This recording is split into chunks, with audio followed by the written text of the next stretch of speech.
Chef Alex, and welcome back to our home. Today, we are making shrimp Creole. Alright, so this is a very easy dish, very fast, very simple, okay? So first, let's talk about the shrimp. Now, I've talked about this before, I've posted about this. These shrimp come frozen, okay? Individually frozen in a bag. Now they have 660 milligrams of sodium per serving, okay? That means that this will have too much salt for your dish. You're gonna have salt and you're gonna be like, what the hell happened here? They're packed in salt, okay? And it plumps them up and makes them look bigger than they are. So you have to soak them in water, like say for a pound, you're going to need a gallon or 2 gallons of water. You're going to soak them in the water for an hour, drain the water, and do it again. Okay? So a good 2 drains is good enough. Alright? And that should remove all the salt from your shrimp so that you can add the correct amount of salt back in. Okay? So that's first. Second, to start this dish, I see a lot of people making it, and this in Spanish is called camarones enchilados, okay? And I see a lot of people making this dish, and they never allow enough time for the onions to cook, okay? So let's do this in real time, and I'll show you what this is supposed to look like, okay? So I'm gonna put some olive oil in my pan.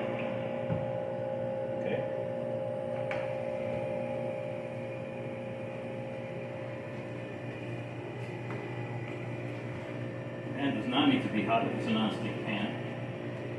Okay. And essentially what you're going to do here is you're going to saute some onions. Alright. Now, we could talk about some of the ingredients in the meantime. Okay? This is going to take a few minutes. Alright?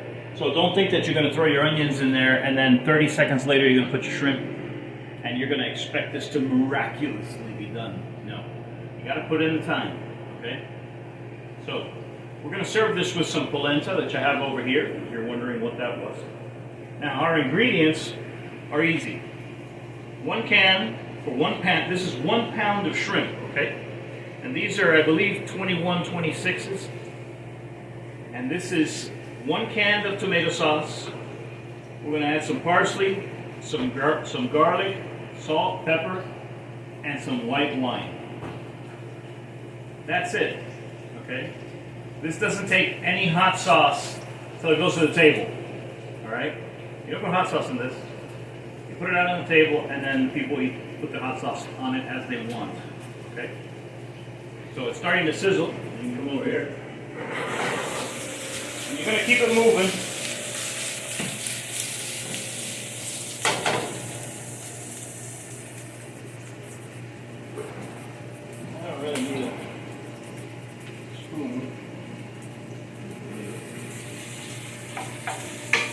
So a tip, the flatter this is, the more surface contact you have with the onion, the faster it'll start to saute.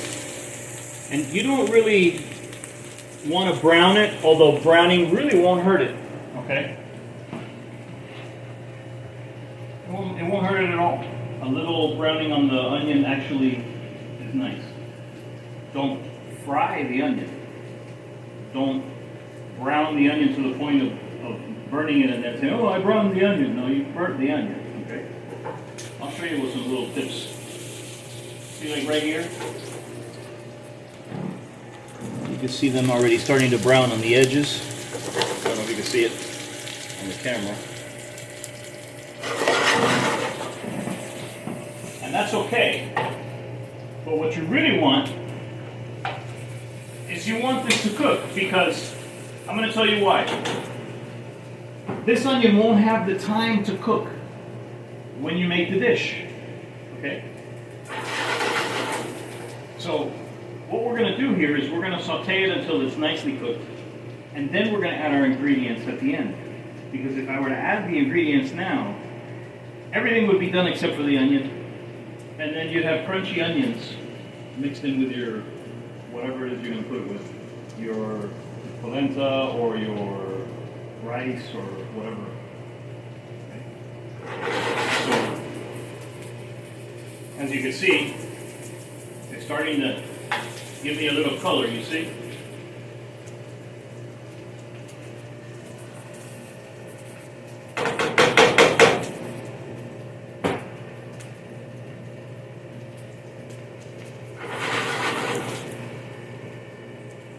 What I want is I want a little bit of translucence.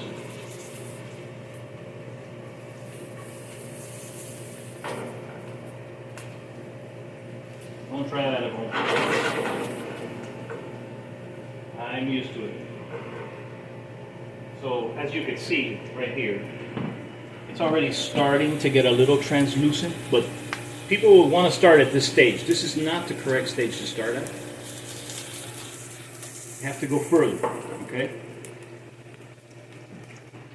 Now, if you're pressed for time, all right, you can always deglaze this pan with a little bit of your wine. That will speed up the onion process, okay? I'm not in a hurry. This is for the family, so if I have a few charred onions and the rest are golden, that's beautiful.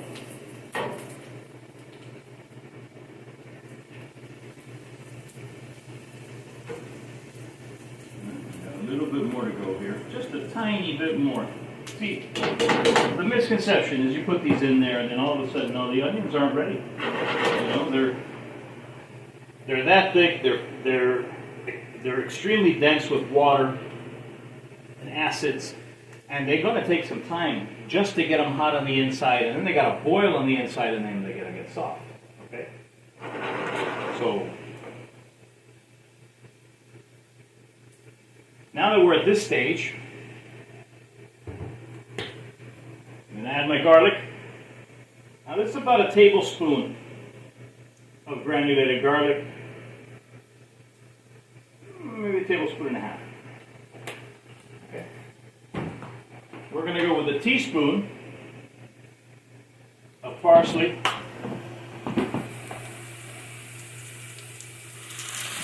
one whole can tomato sauce.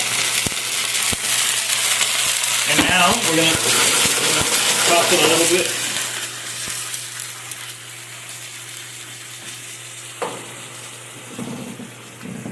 Now the tomato sauce needs to get really hot. Okay? Once it gets hot, we can continue. Now, you toss it in there, and it's going to start boiling. You see that right there? That doesn't mean it's hot. That just means that the surface temperature is hot. The tomato sauce itself needs a few seconds.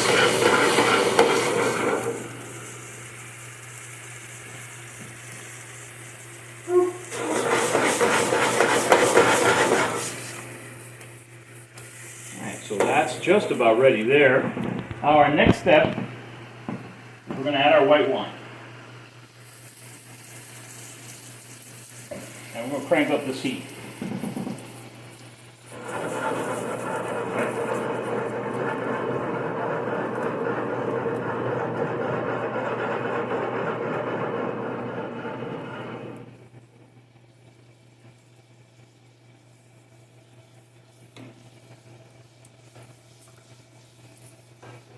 Now, if you're in a hurry, you can go with a cup or 3/4 of a cup. But I find that a cup and a half of white wine for a pound is absolutely the perfect amount, because what happens is it's going to reduce, right? And the wine is going to be a little bit more acidic as it finishes reducing, so it's going to blend really, really well with the shrimp, okay? Now this is the only dish where you're going to overcook your shrimp, okay? You're not going to toss your shrimp in there and then turn it off and it's going to miraculously cook your shrimp. No, come on, give me a break, okay? So what we want is we want to extract some of the juices from these shrimp, okay? And the only way to do that is to cook them. So as you can see, it's boiling really nicely.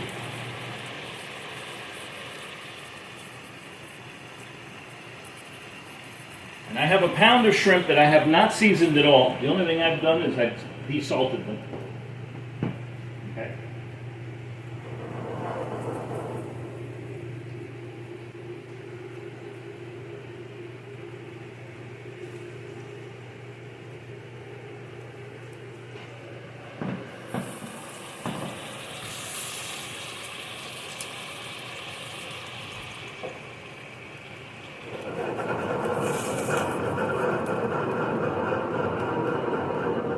I could take these out in 30 seconds and say, this dish is done, you know?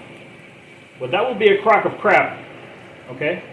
Because the beauty of this dish, I'll explain, is when the shrimp begin to leach out their liquid, okay? When they start releasing their juice and it starts mixing in with the wine and the other stuff, that's when it becomes absolutely gold, okay? See, right there, they're cooked.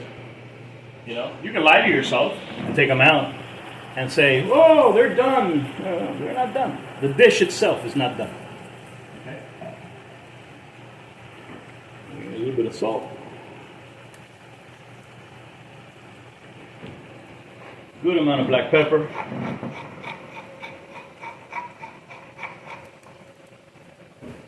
That's it.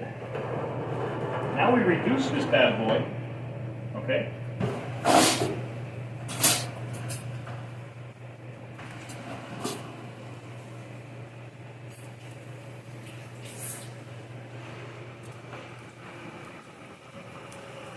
Sorry, I'm a crazy chef. I gotta clean.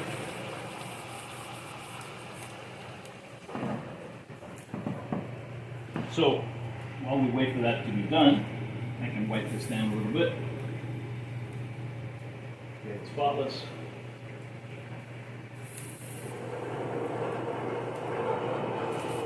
Now this dish is essentially done at any point in time after this. Okay? Right here it's done. Now, what do I like to do? I like to let this sit in here for about 4 or 5 minutes. And why? Yeah, well, the shrimp is going to get tough, that's first of all. Except, it's also going to leach out a lot of its juice. And it's going to mix in with the wine and the other stuff. And it's going to make for the absolute most delicious sauce you've ever had. So, yeah, I'm going to overcook them a few minutes.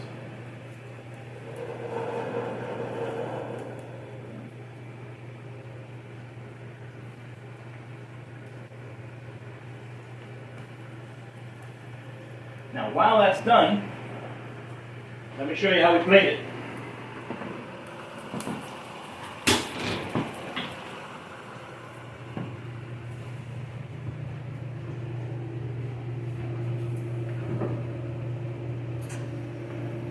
Now, to plate this, I'm going to take the polenta.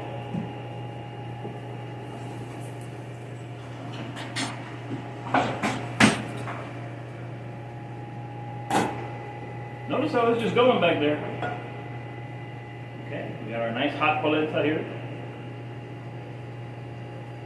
Take a good ladle of that. And this is essentially done.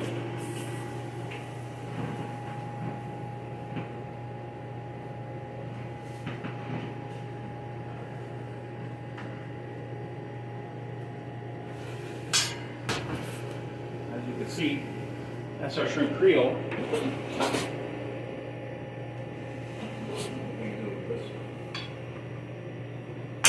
Not crazy about doing with a skillet and a ladle. Here we go. Take a ladle of this, put it right on top of that bad boy, just like that. Okay. And this is our shrimp Creole. Remember, learn to cook and you'll eat better for the rest of your life.